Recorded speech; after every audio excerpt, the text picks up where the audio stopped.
So I would say almost 15 feet of water. So like up to the window line Yes. up here? Mhm. There was water Yes. where we're standing? Yes. Wow. Yeah. So we're well above.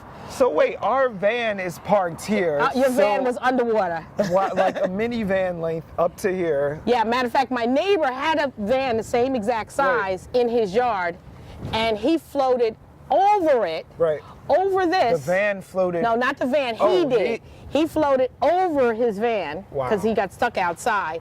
Over this awning, over it, Right. and into my yard. So you would literally have to be standing on my shoulders right now. Exactly. And we would And just maybe a be little like bit this. more. I would be on my toes and you would be with your fingers and we'd be just above And that's the what water. he was doing, trying to gasp for air to get into my home because Get he out. only lived on the first floor here. 65-year-old Vietnam vet. Pam Harris may have saved her neighbor's life at the peak of Hurricane Sandy's power, but that did little to prevent her from nearly drowning in a sea of red tape from insurance claims and government aid applications long after the waters receded, leaving nearly $200,000 worth of damage in their wake. This 3.5-foot window Right. breaks completely. It's gone. It's in here now. Right. The water's coming, and I grab the pump and just stick it here.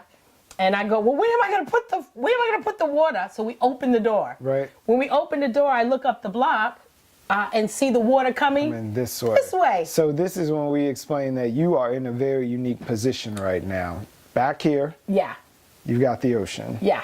Across the street, we've got the bay. Yes. So you're getting it from all sides now. Exactly. There's no way to put the water when the water's coming from the front and the back. Right. So in a matter of, I'm going to say 7 minutes, this whole place is totally underwater. You had insurance, number I had one, insurance and flood insurance. furthermore, which puts you ahead of fully 80% of the people in the game, because again, you got water here, you got water there, you did every right thing. So the insurance company made you whole. Yeah, no. The insurance company made me crazy. Yeah.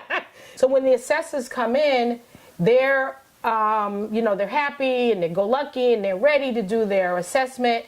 And as he's doing it, he's asking, you can see what was damaged. You see the water is down, the ceiling's down, this is down. But when we get the paperwork back, the amounts of what they wanted to charge for, let's say the wood floor, it was compatible to what they would charge in Ohio as opposed to what they would charge in New York. Our cost of living is totally different. They wanted to give us $500 to replace the steps. Yeah. It cost me $500 just to hire the guy to come out and give me an estimate. I paid well over $200 and something thousand Worth of insurance. And got 80. Did I get 80? Or did we get 60? So I had to go into my 401k. I'm retired. Yeah. And use my 401. I should be in Florida sitting on the beach, but I can't because my 401k is gone. Insurance maxed out, 401k depleted, and only Coney Island Beach in view, Pam and her family were looking for a silver lining. In designing NYC Build It Back, we learned from the experience that other cities had after other disasters. Our goal is to make our assistance packages simple and understandable and gear them to fulfilling unmet needs. In other words, to providing the assistance that will help you return to a safe, sustainable home after taking into account the resources you may already received from FEMA, private insurance claims, or other services. I was happy as a pig in slop. Absolutely. I ran up and down like the Pied Piper telling my neighbors, build it back is coming, build it back is coming. Right. Then I get the horror stories. I get there and they want to make copies of my copies. Really? That was the first. That was the first. Are you kidding? Yeah. But I sat there and I grinned and bared it. Like, it's okay. It's okay. If you need to make copies of the copies, it's fine. But I did make this for you. Yeah. Then come to find out, a couple of weeks later, they lost all my paperwork. I had to start all over again. Right. So now we're in December of 2013. Right. And I'm still going back and forth with Build It Back. How many caseworkers did you go through? If I can remember, and I think I'm going to be a little generous, but I Right. think it was maybe 5. It might have been, I think it was more, Yeah. but I'm going to say 5. That they had duplicates here, duplicates there, this wasn't there, this was in this place, this shouldn't have been over here, Right. this was in this file. So now things are finally starting to come to fruition now. Right. At least I thought.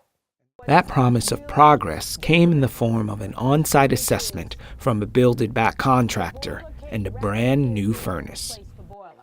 But what they failed to replace is the piping. Okay. Like thousands of others waiting to be made whole again, Pam Harris and her family have invested money into repairing their homes and hope into the Build It Back program, an investment that's yet to pay off. How much money are you guys out of right now after the hurricane? $80,000 worth of not back, because we got back about 80, so I spent over 100 and something thousand. So I'm going to say about $80,000. I'm still behind, and I want my money back.